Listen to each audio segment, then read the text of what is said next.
Friends, welcome back to Supriya Yadav maths classes. Last video में आपने binomial theorem पढ़ा था जिसमें हमने कुछ टॉपिक के बारे में डिस्कस किया था। वो आपके पास टॉपिक्स थे भाई, हमने पढ़ा था बाइनोमियल एक्सपेंशन क्या होता है, फिर हमने इसकी जनरल फॉर्म के बारे में बात की थी,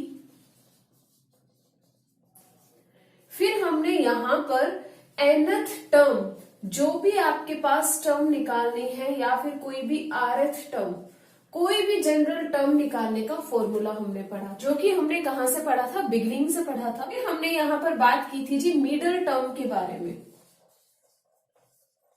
ठीक है, आज हम बात करेंगे कोई भी rth टर्म निकालनी होगी, कोई भी जनरल टर्म एक्सपेंशन के एंड से निकालनी होगी। तो देखिए किस तरीके से उसका फॉर्मूला होगा। मान लीजिए आपके पास ये जनरल यहाँ पर एक्सपेंशन है x प्लस e की पावर n। आपको यहाँ पर rth टर्म निकालनी है फ्रॉम द एंड। देखिए जो ये rth टर्म है वो इस एक्सपेंशन के n+2 minus of rth term, जो कि कहां से होगी, बिगिनिंग से होगी, उसके बराबर होगी। ये जो rth टर्म है वो कहां से है जी, एंड से है, और जो ये n+2 minus of rth term है वो कहां से है जी, बिगिनिंग से है। अब देखिए एग्जांपल देखते हैं, उससे और ज्यादा क्लियर होगा। आपके पास एग्जांपल है जी 3/x² माइनस ऑफ x³ 6 की पावर 7। ठीक है, और वो आपसे पूछता है fourth term from the end. वो इस एक्सपेंशन की फोर्थ टर्म पूछ रहा है, कहां से, एंड से। तो यहां से बिगिनिंग से कौन सी टर्म होगी भाई, n+2 minus of rth term होगी बिगिनिंग से। तो यहां पर n कितना आ जाएगा जी, 7+2 माइनस 4। ये वाली जो टर्म होगी वो कहां से होगी, बिगिनिंग से। तो 7+2 9, 9 माइनस 4, जो आपके पास फिफ्थ टर्म होगी बिगिनिंग से, वो किसके बराबर होगी, fourth term from the end. तो यहां से फिफ्थ टर्म क्या बनेगी भाई, t5 is equal to t4+1, और यहां से क्या आ जाएगा 7c4 3/x² की power 7 minus 4 into minus of x³ 6 की पावर 4। तो यहां से डायरेक्ट कितना आ गया, 7c4 3/x² की पावर 3 इंटू x³ 6 की पावर 4। आगे बात समझ में। आपसे 11th टर्म पूछ रहा है फ्रॉम द एंड और इस एक्सपेंशन से, तो वो हमारे पास n+2 minus of rth term जो बिगिनिंग से होगी उसके बराबर होगा। बिल्कुल, तो यहां से n कितना है जी, 25। 25+2 माइनस r कितना है जी, 11। तो यहां से आपके पास ये जो टर्म होगी बिगिनिंग से, इसके बराबर होगा। तो यहां से कितना आ गया जी, 27 माइनस ऑफ 11th टर्म, मतलब कि जो 16th टर्म होगी बिगिनिंग से वो इसके बराबर होगा। तो यहां से t16 किसके बराबर होगा, t15+1। अगर आपको ये फॉर्मूला नहीं पता तो लास्ट वीडियो जरूर देखिए, उसमें हमने इस फॉर्मूले के बारे में बता रखा है। तो यहां से कितना होगा जी, t15+1, यहां से कितना हो जाएगा 25c15, और यहां से कितना जाएगा first term 2x 25 minus 15 into minus 1/x² की पावर 15। तो यहां से डायरेक्ट कितना हो गया जी, 25c15 2x की power 10 into minus of 1/x² की पावर 15। आगे बात समझ में। अब तक जो हमने बात की वो हमने किसी भी पर्टिकुलर टर्म के बारे में बात की और from the beginning and from the end बात की। अब की बार जो हम बात करेंगे वो कोफिशिएंट ऑफ टर्म के बारे में बात करेंगे। देखिए क्वेश्चन किस तरीके से पूछेगा, जनरल फॉर्म लेकर चलते हैं कि मान लीजिए आपके पास वो एक्सपेंशन देगा x प्लस ए की पावर n, और वो आपसे पूछेगा find the coefficient of x की पावर m। x की पावर m का कोफिशिएंट पूछेगा, तो यहां पर सबसे पहले आप क्या करेंगे, rth टर्म का फॉर्मूला लगाएंगे, और rth टर्म का फॉर्मूला क्या होता है, tr+1 is equal to NCR x की power n minus r into a की पावर r। अब की बार आप यहाँ क्या करोगे, जो x की पावर है और यहाँ पर जो x की पावर है उन दोनों को इक्वेट करोगे। इक्वेट करने पर आपके पास क्या मिलेगा, n minus R is equal to m। यहां से आप किसकी वैल्यू निकालोगे, r की, तो r की वैल्यू यहां से डायरेक्ट कितनी आएगी, r is equal to n minus m। क्या जाएगा, r की जगह आपको यहाँ पर क्या पुट करना होगा, n माइनस m पुट करना होगा। तो यहाँ पर आपके पास किसका कोफिशिएंट आ जाएगा, x की पावर। कौन सी टर्म बन गई भाई, n माइनस m प्लस 1। अब यहाँ पर आप क्या निकालोगे, r की जगह हर जगह मुझे क्या पुट करना है भाई, n माइनस m पुट करना है। तो यहाँ से क्या आ जाएगा, nc n माइनस m, बिल्कुल। और यहाँ से क्या आएगा, x की पावर m इंटू a की पावर n माइनस m। अब इसका तो हमें कोफिशिएंट चाहिए, तो डायरेक्ट फॉर्मूला क्या बन गया जी, N C n minus m a की पावर n माइनस m। ये आपके पास कोफिशिएंट हो गया x की पावर m का। यहां से हम एक और फॉर्म देखते हैं, वो फॉर्म देखिए किस तरीके से है, अल्फा x की power p plus minus beta x की पावर q की पावर n, और वो आपसे पूछता है find the coefficient of x की पावर m। तो फिर से उसी तरीके से हमने यहाँ पर rth टर्म निकालनी है। तो यहां से क्या होगा भाई, T R plus 1 is equal to N C R, और यहां से क्या होगा जी, अल्फा x की पावर p, और यहां से कितना आ जाएगा, n minus R plus minus, है ना, यहाँ पर plus minus beta by x की पावर q, और यहां से कितना आ जाएगा जी, r आ जाएगा। आ गई बात समझ में। अब यहां पर आपके पास क्या आएगा जी, एन सी आर अल्फा की power n minus are into plus minus, यहां से क्या आएगा, बीटा की पावर r। अब क्या करेंगे भाई, जो x की पावर है उनको एक साथ ले लेंगे। तो यहां से क्या आएगा भाई, x की power P N minus of P R, और यहां से कितना आएगा, 1 बाई एक्स की पावर क्यू आर, ऊपर जाएगा तो माइनस ऑफ क्यू आर आएगा, बिल्कुल। अब हमने यहाँ पर क्या किया था, जो x की पावर का पावर है और यहाँ पर जो x की पावर है उन दोनों को कंपेयर किया था। तो कंपेयर करने पर आपको यहाँ पर क्या मिलेगा, m is equal to P N minus of P R minus of Q R. अब हमें वैल्यू किसकी निकालनी है जी, r की। तो यहां से हम क्या करेंगे, m is equal to P N minus of r common, तो यहां से कितना बन गया जी, p प्लस क्यू। तो यहां से डायरेक्ट आपके पास क्या आ गया, r is equal to N P minus of m upon p plus Q. ये आपके पास डायरेक्ट रिजल्ट बन गया। यदि आपके पास किसी का भी कोफिशिएंट पूछ रहा है तो डायरेक्ट आपको ये वाला फॉर्मूला लगाना है। फॉर्मूला क्या है, r is equal to N P minus M upon P plus Q.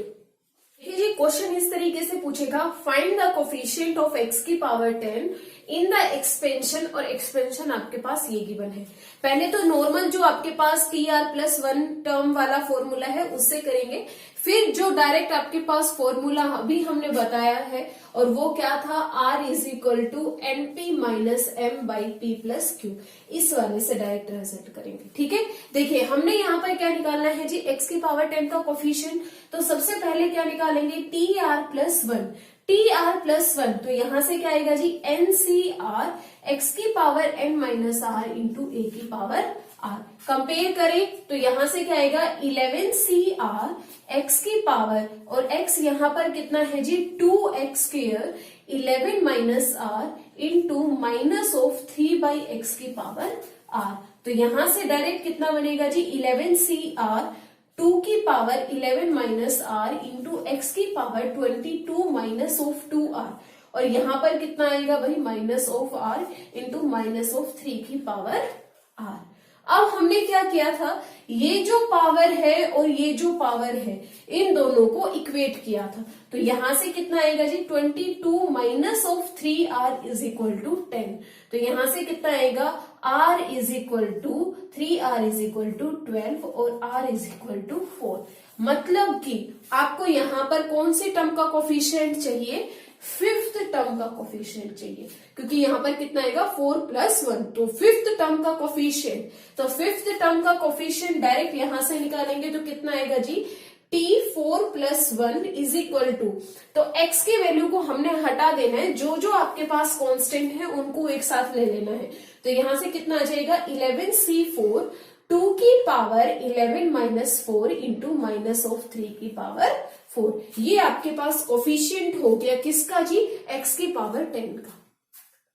अब देखिए यहां से इतना ना कुछ करके डायरेक्ट r की वैल्यू निकालेंगे इस फॉर्मूला से, तो ये आपके पास फॉर्मूला बहुत इंपॉर्टेंट है। अब देखिए हम यहाँ पर कंपेयर करते हैं, वहां पर हमारे पास क्या थी एक्सपेंशन, अल्फा एक्स की power p plus minus beta by X की पावर q, और यहाँ पर पावर में क्या था जी n। कंपेयर करने पर आपको n इज इक्वल टू कितना मिलेगा 11, n is equal to 11, p कितना मिलेगा जी यहाँ पर 2, और यहाँ पर q आपके पास कितना मिलेगा 1, और यहां से n कितना मिलेगा 10। आगे बात समझ में। अब डायरेक्ट इसमें वैल्यू पुट कीजिए, r is equal to n है आपके पास 11 इंटू 2 माइनस ऑफ 10 अपॉन 3, तो डायरेक्ट वैल्यू आपके पास कितनी आ गई 4। इतना टाइम आपका बचता। क्वेश्चन क्या है, find the coefficient of x की पावर 32 एंड x की power minus of 17 of this expansion. तो यहां पर कुछ नहीं करना है, डायरेक्ट वही formula r is equal to NP minus of m upon p plus Q. सबसे पहले हम x की पावर 32 वाले का कोफिशिएंट निकालेंगे, ठीक है। तो यहां से आपके पास कितना आएगा, r की वैल्यू चाहिए, तो यहां से क्या करना होगा भाई, r is equal to n कितना है आपके पास 15, और p आपके पास कितना है जी 4 माइनस ऑफ 32 अपॉन में कितना आ जाएगा p प्लस क्यू, 4 प्लस 3 यहाँ पर कितना हो गया जी 7, तो r इज इक्वल टू कितना हो गया जी 60 minus of 32 by 7, r is equal to 28 by 7, और आपके पास यहां से r इज इक्वल टू कितना आ गया 4। तो आपको कौन सी टर्म निकालनी है, यहाँ पर 5th टर्म निकालनी है।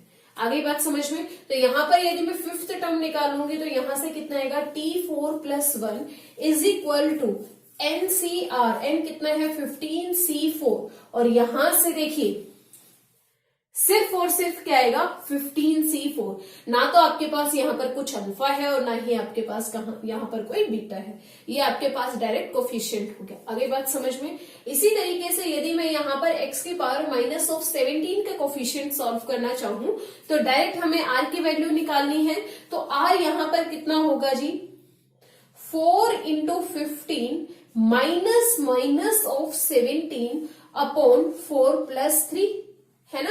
तो यहां से कितना आ गया r is equal to 60 plus 17 upon 7, तो यहां से कितना हो गया जी 77 अपॉन 7, वैल्यू इज 11। मतलब कि यहां पर जो 12th टर्म होगी उसका हमने यहां पर कोफिशिएंट निकालना है, तो यहां से कितना होगा t11+1, और वैल्यू आपके पास हो जाएगी 15C11। आगे बात समझ में। देखिए अब हमने क्या बात की कि भाई किसी भी टर्म का कोफिशिएंट हमने सॉल्व करना है। अब आपके पास कई क्वेश्चंस में होगा find the coefficient of independent term from x, ठीक है।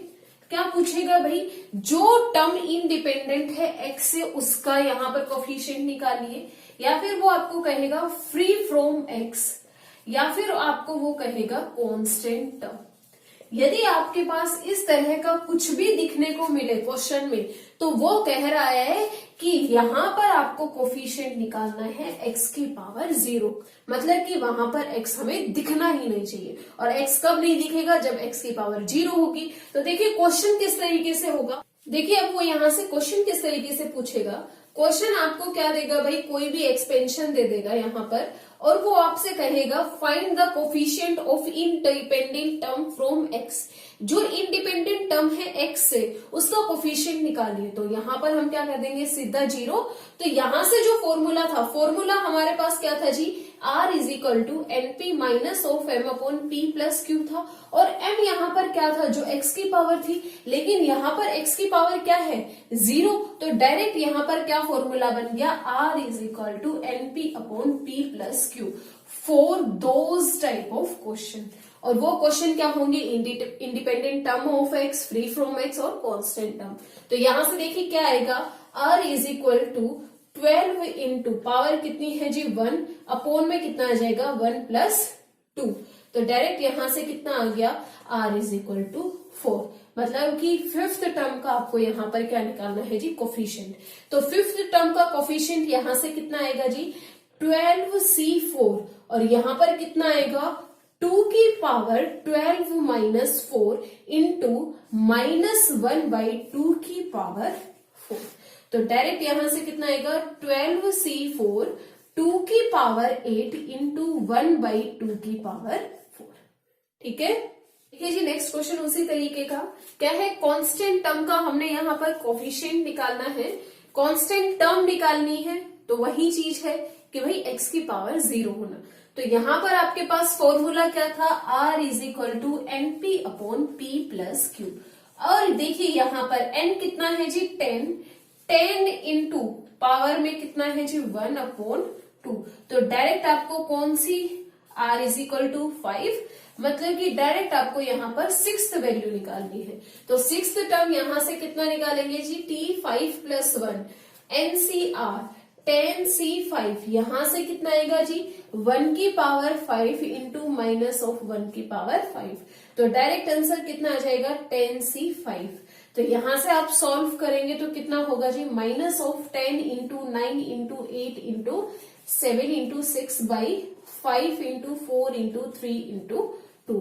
तो यहां से कितना हो गया जी डायरेक्ट यहां से आपके पास हो गया माइनस ऑफ 252।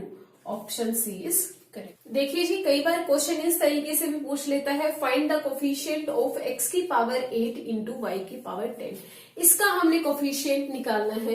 तो यहां पर आप क्या करेंगे सीधा जनरल टर्म से करेंगे और जनरल टर्म आपके पास यहां से कितनी होगी tr plus 1 is equal to 18cr x की power 18 minus r into y की पावर r। अब यहां पर क्या करेंगे जी इनकी जो पावर है उनको कंपेयर करेंगे। तो यहां से 18 minus R is equal to कितना हो जाएगा 8 और r is equal to direct यहां से कितना आ गया 10। मतलब कि अब की बार आपको वैल्यू किसकी चाहिए भाई 11th टर्म का कोफिशिएंट चाहिए और यहां से डायरेक्ट कोफिशिएंट कितना आएगा 18cr और r आपके पास कितना है 10। अब ऑप्शन में तो है नहीं तो क्या हम यहां पर कॉम्बिनेशन में इस तरीके से लिख सकते हैं NCR is equal to NCN minus R। I hope आपने ये फॉर्मूला पढ़ा होगा, अगर नहीं पढ़ा तो आप यहाँ पर परमुटेशन कॉम्बिनेशन की जो वीडियो है उसमें देखिए। तो यहां से आपके पास क्या आएगा 18C10 is equal to 18C8।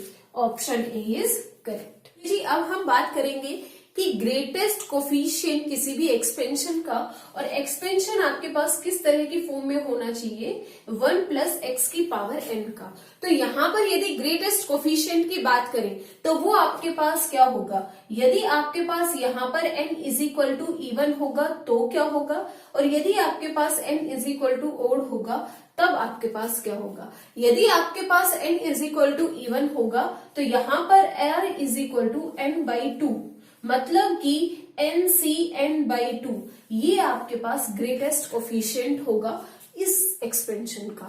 और यदि आपके पास ओड है तो यहाँ पर दो पॉसिबिलिटी होगी, एक क्या होगा n/2 r is equal to n minus 1/2 और एक आपके पास होगा r is equal to n plus 1/2। तो यहाँ पर वो जो कोफिशिएंट है वो किस तरीके से नजर आएंगे NCN माइनस 1/2 और क्या होगा यहाँ पर NCN प्लस 1/2। ये जो दो कोफिशिएंट होंगे ये आपके पास ग्रेटेस्ट कोफिशिएंट होंगे जब आपके पास n is equal to odd होगा। तो इसी तरीके का क्वेश्चन देखिए, आपके पास पूछ रहा है the greatest coefficient in the expansion, और एक्सपेंशन आपके पास इस तरीके से गिवन है। तो सबसे पहले यहाँ पर हम पावर देखेंगे, क्या पावर इवन है क्या पावर ओड है। 2 का मल्टीपल है तो पावर हमारे पास क्या है इवन है। तो इसकी जो ग्रेटेस्ट कोफिशिएंट होगा वो आपके पास क्या होगा r is equal to n/2।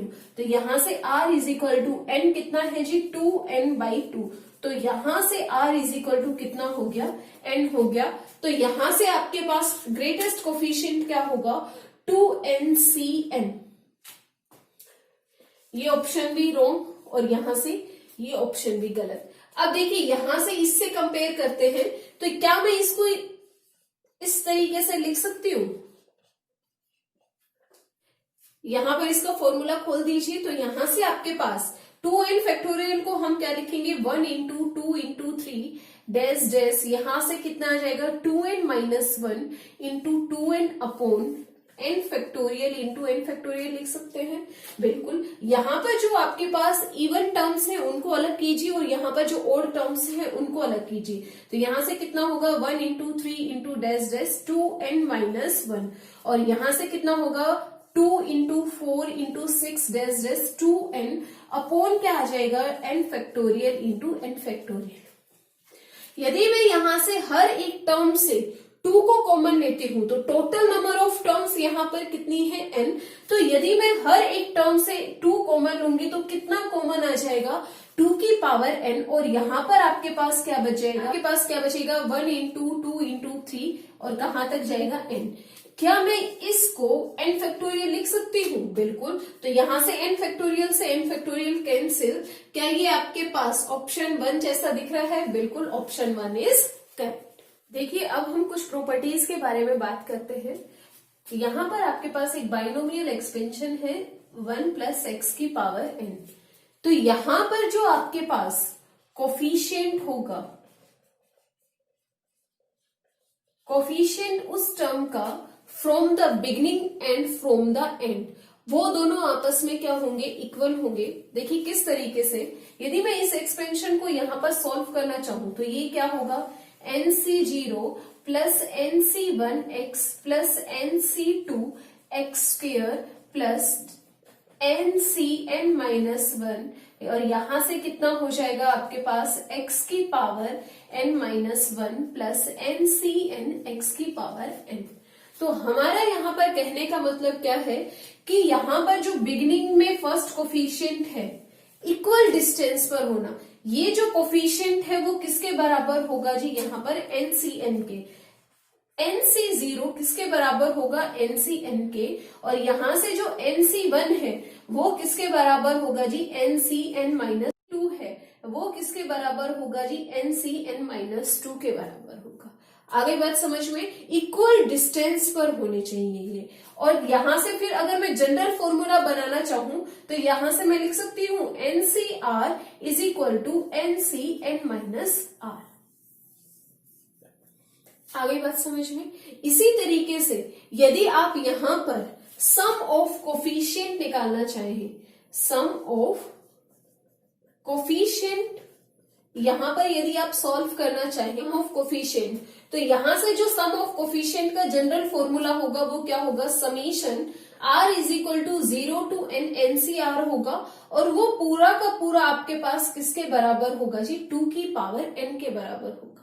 ठीक है, इसी तरीके से यदि वो आपसे कहे summation of r is equal to 0 to n, और यहां पर दे दे n माइनस 1 CR माइनस 1, तो वो आपके पास किसके बराबर होगा, 2 की पावर n माइनस 1 के बराबर होगा। और एक आपके पास यहाँ पर एक और प्रॉपर्टी आती है, वो आप प्रॉपर्टी आपको क्या कहती है, sum of even terms is equal to the sum of odd terms. जो आपके पास यहाँ पर इवन टर्म्स का सम है वो किसके बराबर होगा, ओड टर्म्स के सम के बराबर होगा, और वो सारा का सारा किसके बराबर होगा, 2 की पावर n माइनस 1 के बराबर होगा। अब देखिए इन रिजल्ट्स को हम कैसे यूज करते हैं क्वेश्चंस में, वो पीछे जो रिजल्ट बताए हैं उनका यूज करते हैं और इन क्वेश्चंस को सॉल्व करते हैं। तो देखिए यहाँ पर आपके पास क्या है 1 2 3, और डिनोमिनेटर में क्या है 1 2 3, और कहां तक जा रहे हैं, n तक जा रहे हैं। तो क्या मैं इसका जनरल फॉर्मूला इस तरीके से लिख सकती हूँ, summation of r is equal to 1 to n r is equal to NCR लिख सकते हैं।